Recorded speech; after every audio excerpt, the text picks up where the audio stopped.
You guys, welcome back to my channel. Now, today what I want to talk about is whether or not the housing market is going to crash or cool down in 2022.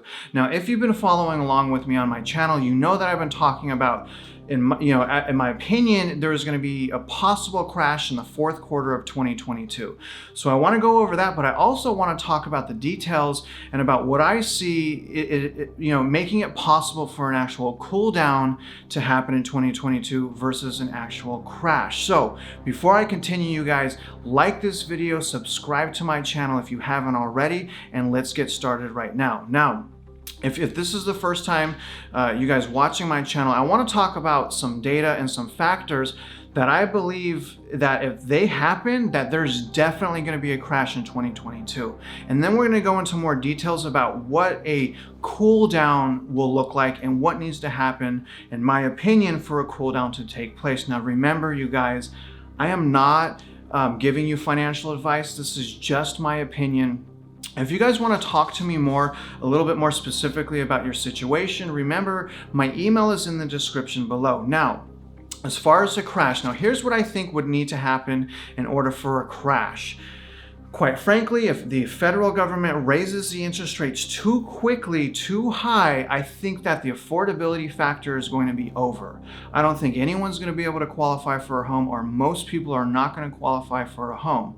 Now, what I mean by too quickly is if interest rates get 7, 8, even high 6%, I think that's going to take a lot of buyers out of the market from being able to afford a home or even being able to qualify for a home. One other thing, inventory.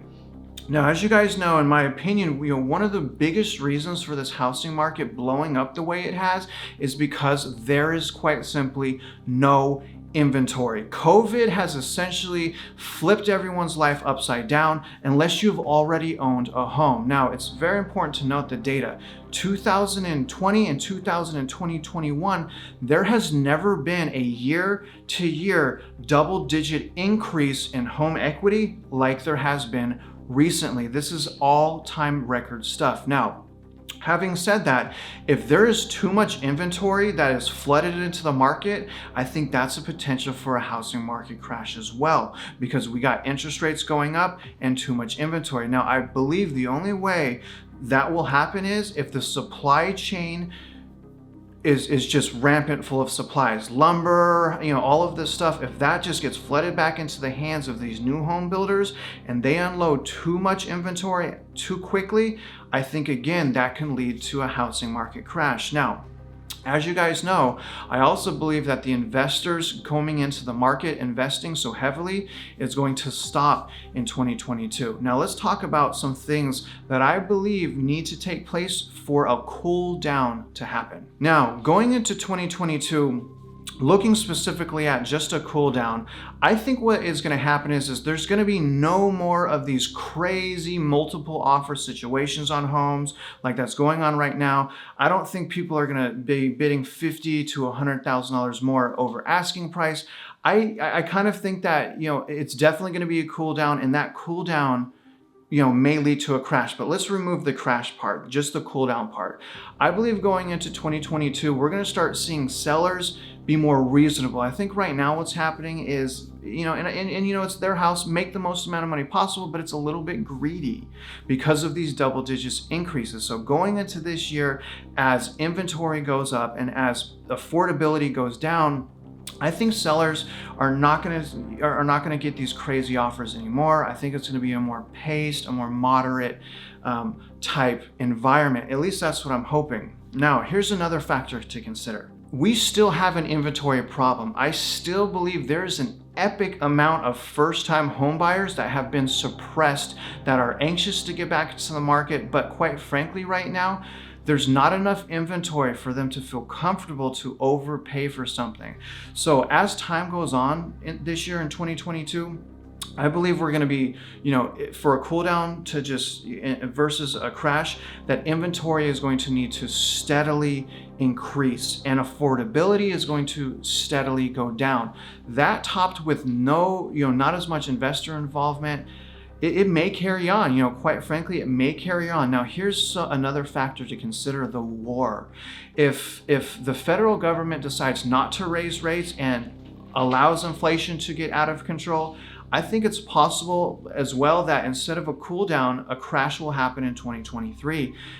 So it's really going to depend on what the Fed does in a couple weeks from now in March, and that is just right around the corner. We need to keep our eyes on the federal government. We need to keep our eyes on new home builders. Now, here's what my advice is. Now, if you're a seller going into 2022, I think that the longer that you wait to sell your home, the less crazy the offers will become. I still think that if it's just a cool down, we're going to be experiencing maybe single digit equity growth from 3 to 4% of equity growth. Now, having said that, if you're considering selling your house, I personally believe there's never been a better time, especially because there's very little options for buyers. So if you want to sell your house going into 2022, I think you need to do that as soon as possible. Now, for buyers, if you're buying, here is my opinion. If you're buying going into 2022, I believe because of the possible increase in equity of single digits, but also because of the increased interest rates from the feds, I think that if you're a buyer in 2022, the longer that you wait, the more options you will have. So if you guys decide to wait into the fall or into the summer or to the spring, your options are going to be more. So even though you may be paying too much money for the house, and the affordability may be a little bit squeezed, expect a small amount of higher increase in your mortgage payment if you're going to buy. But I believe, again, if you're a buyer, stay within your budget. Okay, don't settle for something that you don't want to get. This is one of the largest financial transactions of your life, and you need to treat it as such.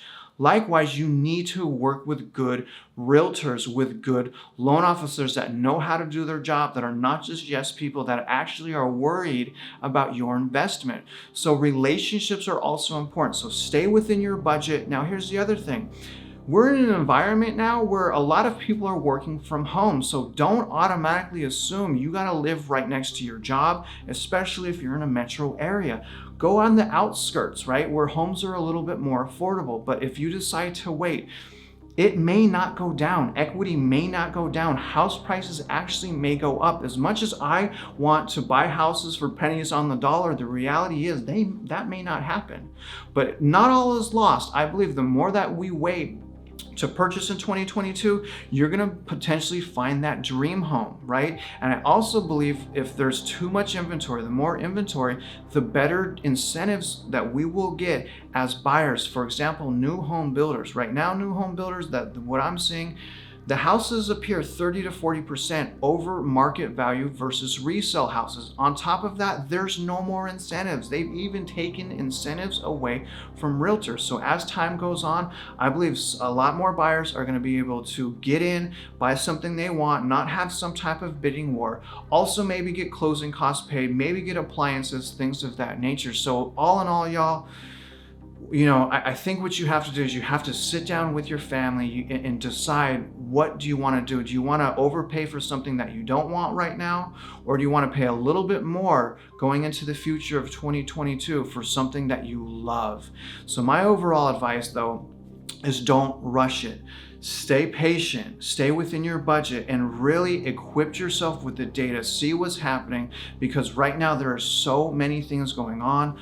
We don't know what's going to happen. Now, one thing that I do want to compare. Now, I've been talking a lot about 2008 and that housing market crash compared to this housing market crash.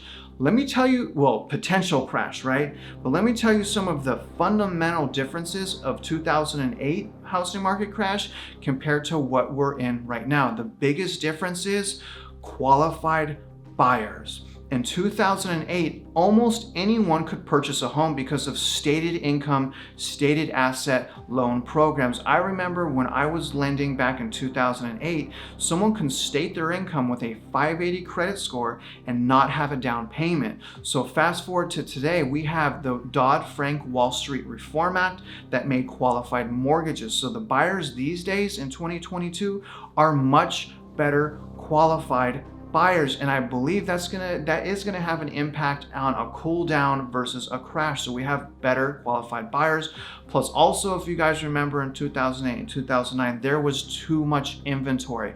There was so much inventory for new home builders. Fast forward to today, we're in this problem because there's no inventory. Plus in 2008 and in 2009, we didn't have this type of inflation. So again, I wanted to make this video because I needed to check myself, right? A lot of me, I position myself, I'm renting right now in anticipation that the market will go down.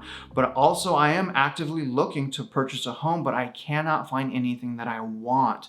So the moment that I find something that I want that is reasonably priced, I'm gonna put an offer on that, guys. I may not wait to the fourth quarter of this year for my own personal situation. If I can find something right now, I'm okay with paying $100, $150 more, right? But the thing is I will not pay more for something that I don't like, that I believe is overpriced just because I wanna settle. That is, in my eyes, one of the worst things people can do when it comes to such a large transaction. Now, again, you guys, I hope this is helping. My whole goal of this channel is to equip you so that you can make decisions and you can win. It's just there is so many new things going on right now. Quite frankly, no one knows what's really going to happen. I just want to provide you guys the data, share my opinion, and again, like always, comment below. I want to know what your opinion is. I want to know what you think, right? Is there data I'm not considering? Why do you think the housing market will cool? Why do you think the housing market will crash? I always appreciate engagement. I always appreciate y'all's comments. Keep commenting, keep liking, share this video, and until next time, good luck.